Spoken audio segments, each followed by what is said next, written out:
Muitas soluções da vida prática com certeza dependem de nós, do nosso equilíbrio e do nosso empenho para que tudo chegue a um bom termo, sem contudo desconsiderar a paciência e a resignação dentro do tempo certo que cada coisa necessita. Somos seres agregados, em constante evolução, com necessidades de troca para nosso autoconhecimento e, portanto, autocura.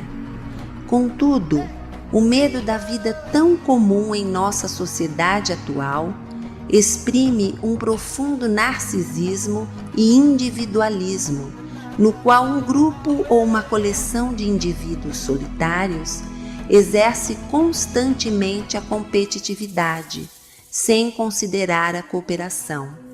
Não é possível sermos felizes sozinhos. Não nascemos sozinhos. Não amamos sozinhos. Somos seres únicos, porém projetados para vivermos coletivamente. Assim, Ubuntu é uma palavra, uma filosofia antiga africana que significa sou quem sou, porque somos todos nós. Uma pessoa com essa filosofia tem consciência que é afetada quando um semelhante seu é afetado, que necessita dos outros para ser ela mesma.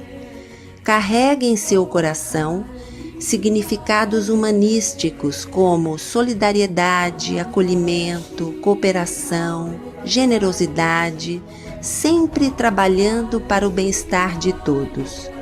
Nelson Mandela observou Ubuntu como respeito, cortesia, compartilhamento, comunidade, generosidade, confiança, desprendimento. Tudo isso é o espírito de Ubuntu. Não significa que as pessoas não devam cuidar de si próprias. A questão é: faremos isso de maneira a desenvolver nossa comunidade, permitindo que ela melhore?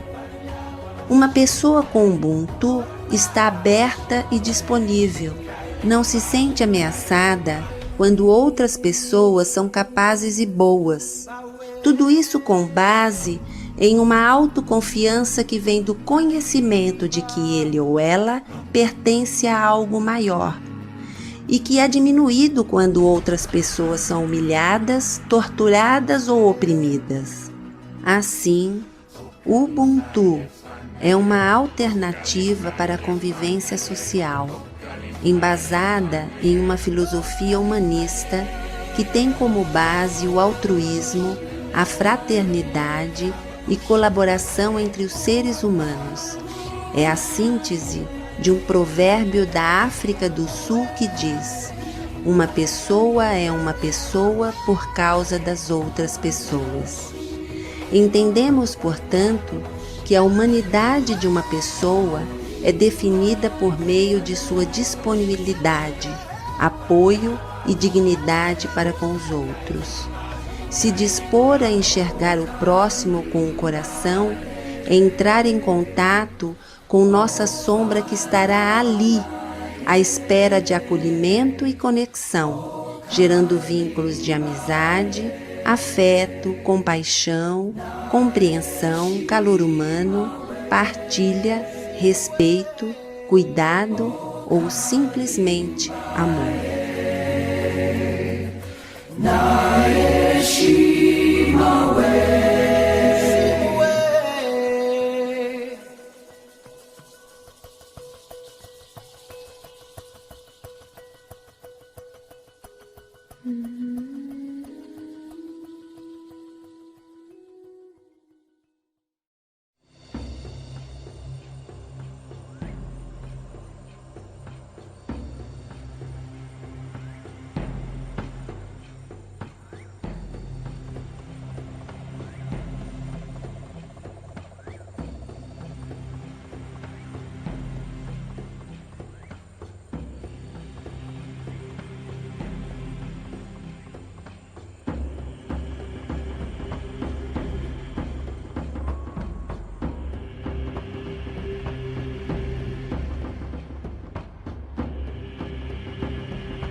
Queria escutar muito alguma coisa que pudesse trazer um sentido para mim naquele momento, pois o mundo estava tão cinza, tão sem cor.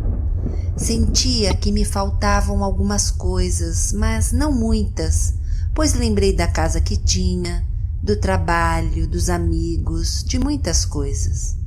Pensei que tudo estivesse tão cinza porque faltasse alguma coisa na casa, no trabalho, nas amizades, no amor. Pensei também nas coisas que não tinha e das quais me faziam falta.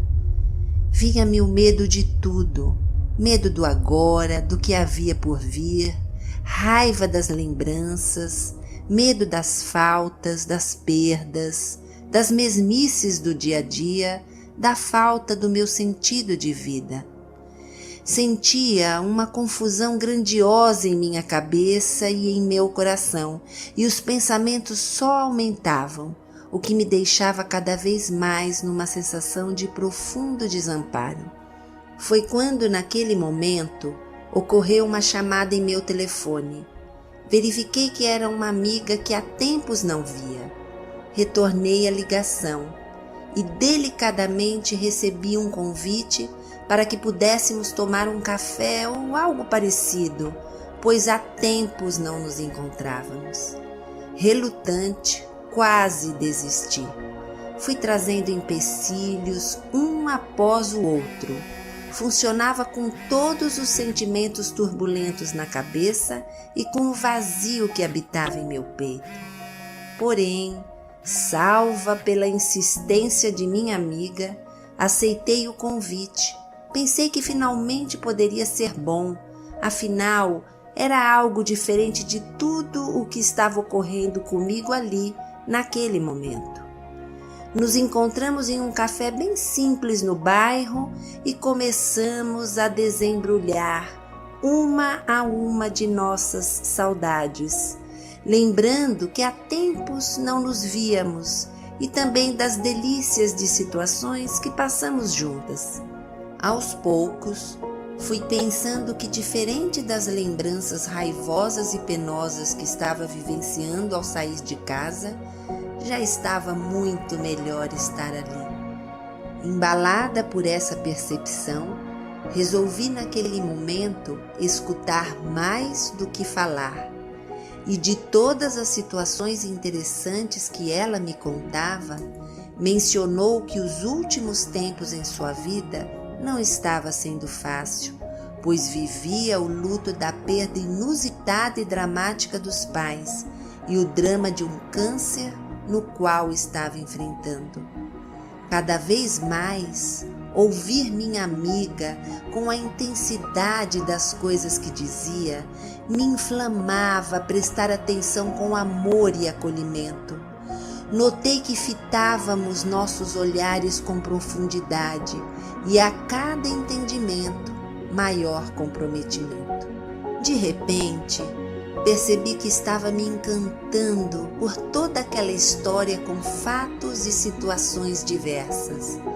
Notei que comecei a enxugar minhas lástimas, enquanto percebi os movimentos suaves e precisos que minha amiga inseria a cada situação e de como eu os abraçava, aceitava, como a brisa do vento a beijar o meu rosto.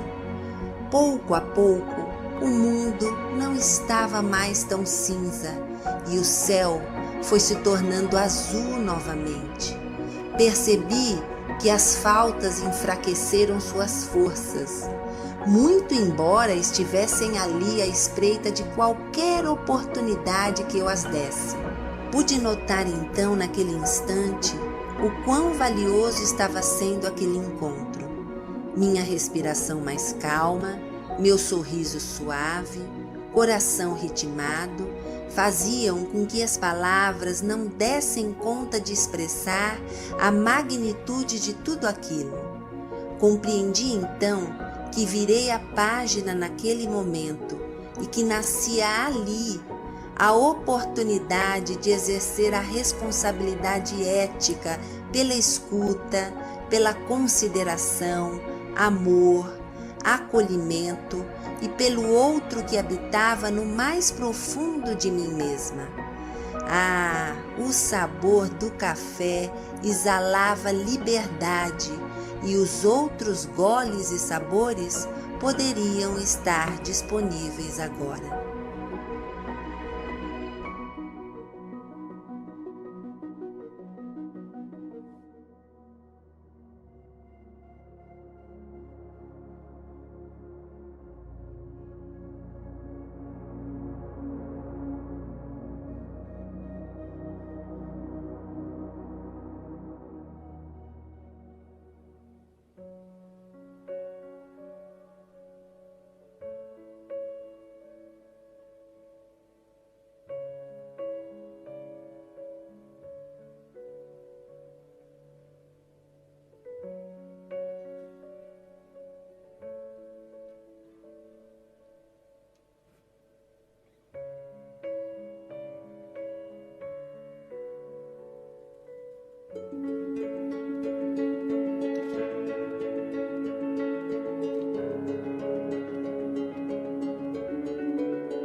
Existe uma história muito famosa que eu ouvi quando morei na Tailândia.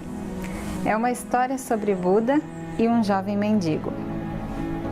Uma vez existia um mendigo que estava tentando juntar comida e ele notava que todos os dias a comida dele desaparecia. Um dia ele achou o rato que pegava a comida dele e ele perguntou: "Por que você está roubando de mim? Eu sou um mendigo. Você poderia estar roubando de pessoas ricas e isso não ia afetar eles." O rato disse para o mendigo: "Está no seu destino que você só pode possuir apenas 8 itens. Não importa o quanto você peça, não importa o quanto você junte, isso é o máximo que você poderá ter." O mendigo ficou chocado e falou: "Por que é esse o meu destino?" E o rato disse: "Eu não sei, você deveria tentar perguntar a Buda." Então o mendigo sai em uma jornada para procurar Buda. E no caminho fica tarde e ele acaba chegando na casa de uma família muito rica e pede se ele podia passar a noite ali. Eles deixam ele entrar e perguntam: "Meu jovem, por que você está viajando até uma hora dessas?" Ele responde: "Eu tenho uma pergunta para Buda e amanhã eu já sigo o meu caminho." A família então pede: "Podemos te dar uma pergunta para você levar a Buda? Nós temos uma filha de 18 anos que não fala. Nós gostaríamos de saber o que a gente tem que fazer para ela falar." Então o mendigo agradece a eles pelo abrigo e diz: "Não se preocupem, eu vou levar sua pergunta a Buda." Na manhã seguinte, ele continua a sua jornada e vê um mar de montanhas que ele tem que cruzar. Ele escala uma das montanhas e encontra um mago. O mago decide usar o seu cajado mágico para levar o menino e ele mesmo voando através do mar de montanhas. E o mago pergunta ao menino: "Para onde você está indo? Por que você decidiu cruzar essas montanhas?" O menino falou: "Eu vou encontrar Buda para fazer uma pergunta sobre o meu destino." O mago então diz: "Por favor, posso te dar uma pergunta para levar a Buda? Eu tenho tentado subir ao paraíso há 1000 anos. De acordo com os meus ensinamentos, eu já deveria conseguir. Você pode, por favor, perguntar a Buda o que eu devo fazer para ir ao paraíso?" "Claro", o menino diz, "eu vou levar sua pergunta a ele." Ao continuar sua jornada, ele se depara com o seu último obstáculo, um rio que ele não consegue atravessar.